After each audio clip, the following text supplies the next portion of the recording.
शौच भाग 5। इस प्रकार संयमी का शरीर दुर्बल हो तो ज्यादा तप नहीं भी कर सकेगा, शरीर श्रम कम हो तो ज्यादा अभ्यास भी नहीं कर सकता। गच में गुरु की सेवा करने वाले अनेक हो तो गुरु की सेवा भी नहीं करने को मिले, लेकिन उसका मन उन योगों के शिखर पर पहुंचने के लिए मचलता हो। अपने में रहे किसी कमी के पश्चाताप से आंखों से आंसू गिरते हो। अपने पास जितनी शक्ति उतनी तो बराबर स्फुरायमान करके संयम योगों की साधना करता हो। क्या वह लोभी 1 या 2 डिग्री वाले बुखार में भी ऑफिस में नौकरी करने नहीं जाता? क्या वह लोभी दिन के 12 घंटे मजदूरी नहीं करता? उसके लिए भूख प्यास को सहन नहीं करता? क्या वह धन के लिए बड़े सेठ वगैरह के अपशब्दों को सहन नहीं करता? उसके सामने फल दिखता है तो वह सब सहन करता है। उसके सामने स्वाध्याय तो पयावच आदि योगों का फल तो अपरंपार है। इसके लिए संयमी ज्यादा से ज्यादा सहन क्यों नहीं करे? गुरु के तीखे शब्दों को सुनने में भी साधु अतृप्त होता है। एक एक शब्द अगर वह सम्यक भाव से सहन करे तो अनंती निर्जरा पाता है। अब जितने कड़वे वचन सुनने को मिले उतने उस संयम को तो फायदा ही है ना। हाँ, उसके लिए कोई पाप नहीं करेगा, लेकिन अनायास ही किसी समय गुरु की निग्रह कृपा बढ़े बरस पड़े तो साधु तो लॉटरी लगी वैसा आनंद माने। उस मिठाई लंपट को जितनी ज्यादा मिठाई मिले उतना ज्यादा हर्ष वह प्राप्त करता है। उसी प्रकार कड़वे वचन तो मनपसंद भोजन है, उसे तो साधु हंसते हंसते ग्रहण करेगा। उसमें कैसा खेद और कैसा संक्लेश।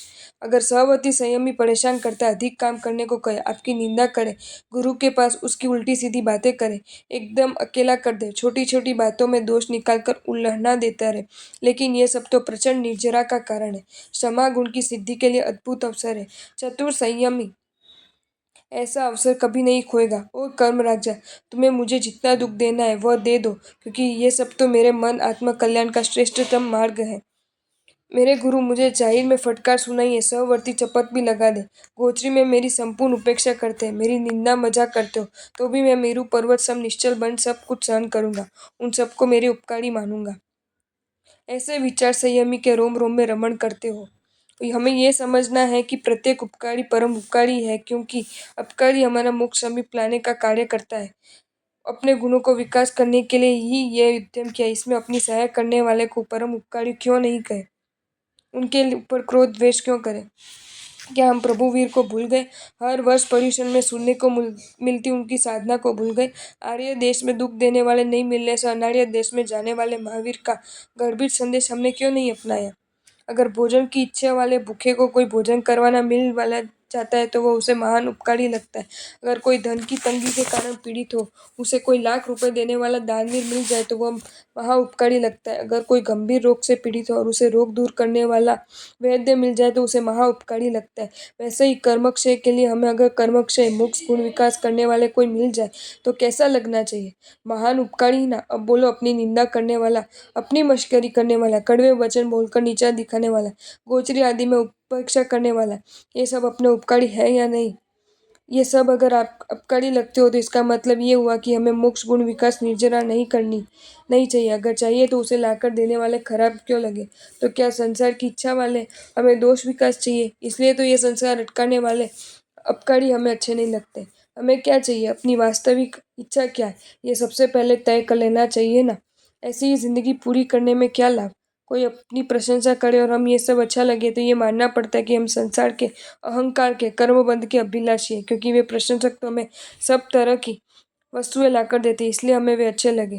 गोत्री में हमें मनपसंद वस्तु वापरने मिलने वाला परम मित्र लगता है तो मान सकते हैं कि हम आसक्ति दोष के माशूक है, इसलिए तो इन दोषों को बढ़ाने वाले हमें मित्र लगाए ना। अत्यधिक बारीकता से आत्म संप्रेक्षण करेंगे तो शायद ऐसा लगेगा कि हमें अभी मोक्ष की इच्छा की प्रकट नहीं हुई, गुण विकास दोष नाश की भावना ही नहीं प्रकटी। मुझे मोक्ष चाहिए ऐसा हमने रट रखा है, मगर अंदर से इसका अर्थ, इसका हार्थ हमें नहीं पता। हमें तो जैसे संसार के रसिक ही न हो ऐसे नीचतम दशा अपनी लगती है। अगर मोक्ष की सच्ची इच्छा हो तो साधु तमाम संयम संयोगों में प्रतिकूलताओं में प्रतिकूलता लाने वालों में कभी भी संतोष न मानने वाला बनेगा। चलो हम सब ये असंतोष अतृप्ति नामक अवगुण वाले गुण को सिद्ध करने का प्रबल पुरुषार्थ करें।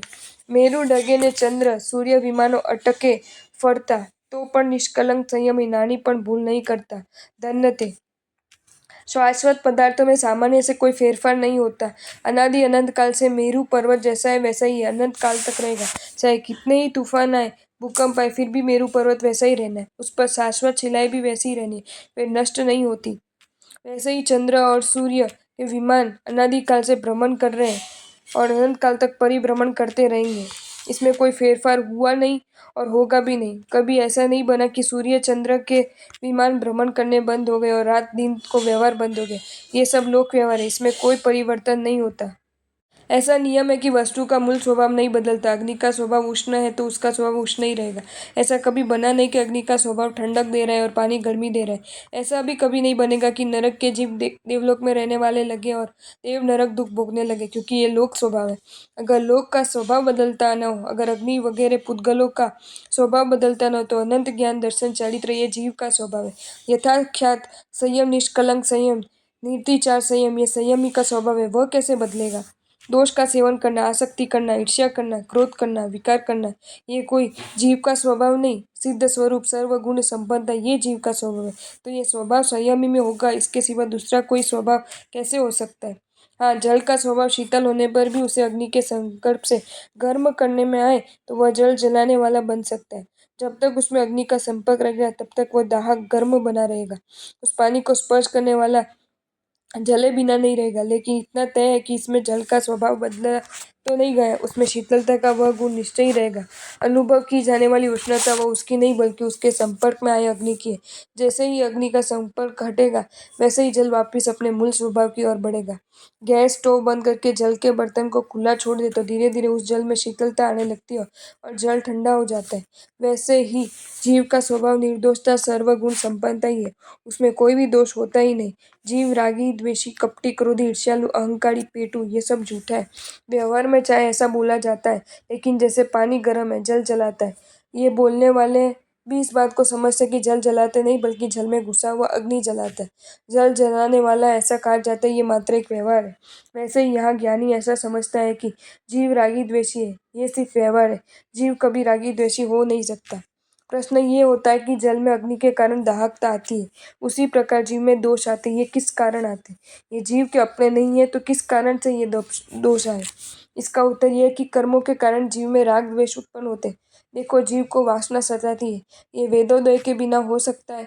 जीव को किसी पर गुस्सा आता है, क्या क्रोधोदय के बिना ये संभव है? जीव झूठ, कपट आदि क्रिया करता है, क्या ये सब माया के उदय के बिना संभव है? जीव स्व प्रशंसा, पर निंदा इत्यादि करता है, क्या ये मानवोदय के बिना करता है? जीव खाने में आसक्त बनता है, क्या ये लोभोदय के बिना होता है? कोई भी दोष कर्म के उदय बिना थोड़ी आता है। सिद्धों को कर्म नहीं, इसलिए जीव में उनमें दोष भी नहीं। मतलब कर्म ये अग्नि सम है, जीव पानी सम है। अनादिकाल से प्रत्येक जीव में ऐसी कर्म रूप अग्नि का संपर्क लगा हुआ है। इसी कारण जीव में ये सब दोष खतबत खतबत करते हैं। लेकिन ये निश्चित है कि ये सब कर्म के कारण, जीव तो दोष वाला नहीं है, नहीं ही है। जैसे जैसे अग्नि से संपर्क घटता है वैसे वैसे जीव निर्दोषता गुण तत्व प्राप्त करता है। वेद कर्म जाए तब जीव विकार रहित ब्रह्मचारी बनता है। क्रोध कर्म जाता है तब जीव द्वेष रहित क्षमाशील बनता है। माया कर्म जाता है तब जीव कपट रहित सरल बनता है। अग्नि से संपर्क टूट जाने के बाद जल में से दाहकता चली आती है और गुण आने लगता है। जैसे जैसे जीव ऊपर ऊपर के गुण स्थानों में आगे बढ़ता है वैसे वैसे कर्म घटते जाएंगे, वैसे वैसे दोष नाश गुण वृद्धि होती है। जीव चौथे गुण स्थानक में आता है, मिथ्यात्व दोष चला जाता है, सम्यक्त्व आता है। पांचवें गुण स्थानक में जीव का अविरति दोष चला जाता है, तब देशवृत्ति गुण आता है। छठे गुण स्थानक में जीव में से जब देशवृत्ति जाती है तब सर्ववृत्ति आती है। सातवें में प्रमाद दोष जाता है तब अप्रमत्तता आती है। अब जो महात्मा संयमी है, निर्तिचारी, उनमें जो कि कुछ कर्म है सही सही लेकिन लगभग कर्म रहित जैसे बन गए होने से वे अपने मूल स्वभाव को प्राप्त कर लेने वाले कहे जाते हैं। इसलिए तो उनकी इस संसार में मोक्ष हो गया कहा जाता है ना। उनको दोष वाले बनाने वाले कर्म तो अब लगभग नहींवत है। फिर चाहे कोई भी प्रसंग बने, वे मुनिवर हमेशा निर्दोष स्वभाव में लीन रहते हैं। अप्सरा आ जाए तो भी विकारी नहीं बनते, क्योंकि ब्रह्मचर्य निर्विकारता ही उनका स्वभाव है और स्वभाव थोड़ी बदलता है। वैसे ही मुंह में पानी आ जाए ऐसे स्वाद वाली गोश्री देखने पर भी वे महात्मा अनासक्त रहते हैं, क्योंकि ये उनका स्वभाव है। दूसरे जीवों में अत्यधिक गुणों का विकास हो तो भी उन महात्माओं में ईर्ष्या नहीं होगी, क्योंकि यही उनका स्वभाव सर्वजीव मैत्री है। कभी कभी कोई महावीर परमात्मा के पैर के अंगूठे के स्पर्श से मेरू हिल जाए, कभी चंद्र सूर्य अपने मूल विमान से यहाँ वीर प्रभु बंधन करने आ जाए, ऐसा बनता है। वैसे ही कोई एक प्रसंग में शायद चंद्र सूर्य के समान विमान स्थिर भी हो जाए, ऐसा बन भी सकता है। फिर भी निष्कलंक मुनि कभी भी कोई भी भूल नहीं करते। सिद्ध कलंक रहित संयमी कहलाते हैं। उनमें कोई भी दोष प्रकट है। अयोगी केवली और संयोगी केवली निष्कलंक संयमी है। वे कभी कोई दोष वाले बने हैं क्या? नहीं ना, क्योंकि दोष उत्पादक मुख्यतः से घाती कर्म है और घाती कर्म उनको नहीं है, इसी कारण दोष नहीं आते। ये एकदम स्वाभाविक है। हाँ, छठे सातवें गुण स्थानक में रहे निर्विचार संयमी में सत्ता में कर्म में रहे हुए होने से कदाचित कभी कोई एक दोष लगने की संभावना है। हमें ऐसे निष्कलंक संयम स्वभाव को प्रकट करने का प्रचंड पुरुषार्थ करना है। आपको ये वीडियो अच्छा लगा हो तो इसे लाइक करें और शेयर करें, और ऐसे ही नए नए वीडियोज़ देखने के लिए सब्सक्राइब करें हमारी channel Jain facts and stories को।